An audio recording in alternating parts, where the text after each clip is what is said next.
Assalamualaikum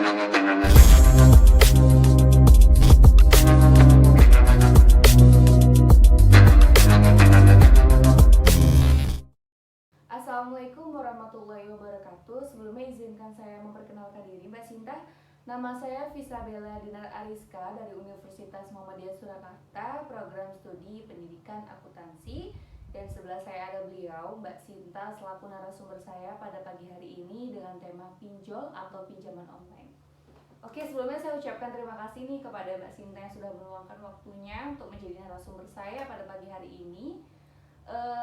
Kita lebih tepatnya mau sharing sih ya Mbak Sinta tentang pengalaman Mbak Sinta yang pernah melakukan pinjaman online. Sebelumnya saya boleh tahu aplikasi apa yang Mbak Sinta pakai untuk pinjaman online tersebut? Oke. Sebelumnya Assalamualaikum warahmatullahi wabarakatuh.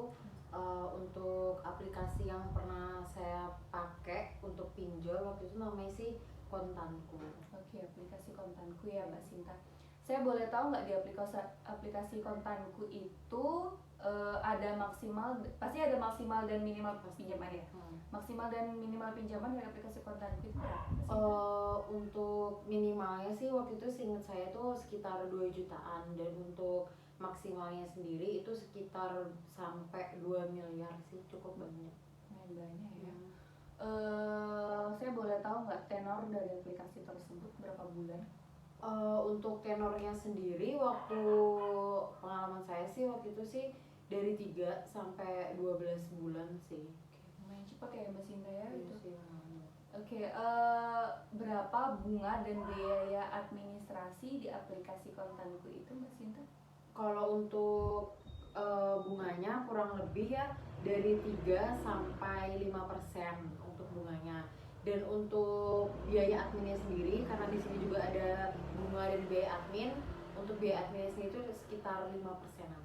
Oke, lumayan besar ya, malah besar ya itu ya Mbak Sinta? Iya, jadinya udah ada biaya admin, terus ada juga bunganya juga gitu kan. Gitu. Saya boleh tahu nggak alasan Mbak Sinta? Gini dulu deh Mbak Sinta, saya boleh tahu nggak aplikasi Kontanku itu aplikasi ilegal atau legal ya? Jadi tuh saya karena waktu itu ini ya butuh dana cepet, saya kurang banyak riset sih.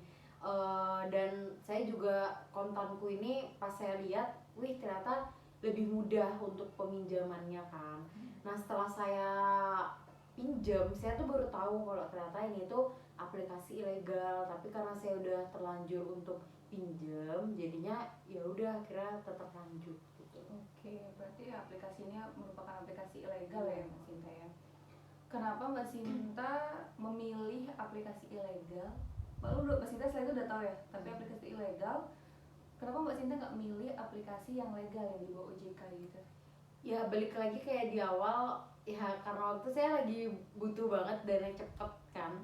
Jadi dan sedangkan kalau yang kayak aplikasi lain yang legal kayak OJK, yang di bawah OJK kayak gitu, dan bank dan lain-lain tuh persyaratannya itu cukup sulit gitu kan. Dan cairnya tuh ya pastinya cukup lama juga. Nah sedangkan untuk Kontanku sendiri dia tuh cuman butuh 2 persyaratan aja. Waktu itu cuman KTP dan nomor telepon, dan itu tuh langsung cair gitu. Dan menurut saya tuh efektif sih ya untuk saya waktu itu butuh dana cepet. Oh, jadi karena persyaratan di aplikasi yang pinjaman online yang ilegal ini ternyata lebih mudah ya dibandingkan aplikasi pinjaman online yang legal. Oke.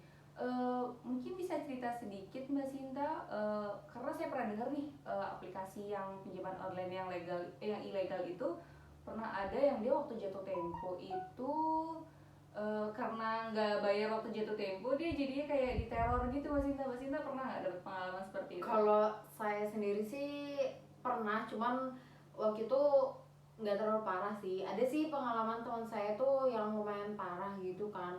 Dia itu sampai bahkan saudara-saudaranya itu di teror juga, untuk karena kan nomor teleponnya tuh ada di nomor yang dia pakai pinjaman.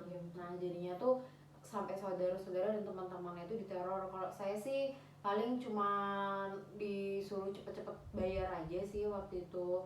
Ya walaupun emang kata-katanya agak kasar, tapi ya itu menurut saya masih ya emang kesalahan saya juga karena udah lewat batas kan, jadinya pihak sana juga sedikit marah gitu. Oke.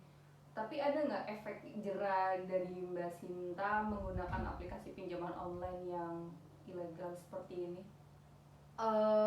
Menyesal sih kalau saya pribadi ya, soalnya pertama ya karena legal dan ilegal dan tidak di bawah naungan OJK gitu kan, terus juga ternyata terlalu kasar untuk sebuah pinjaman online gitu kan. Waktu yang iya itu. itu. Oke.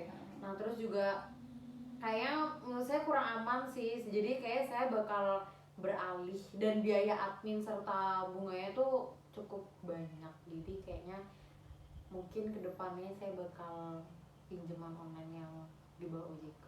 Oke.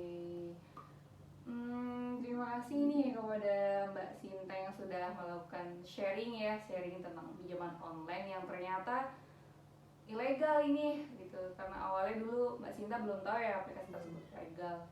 Oke, terima kasih kepada Mbak Sinta. Sekian dari saya. Jika banyak kesalahannya,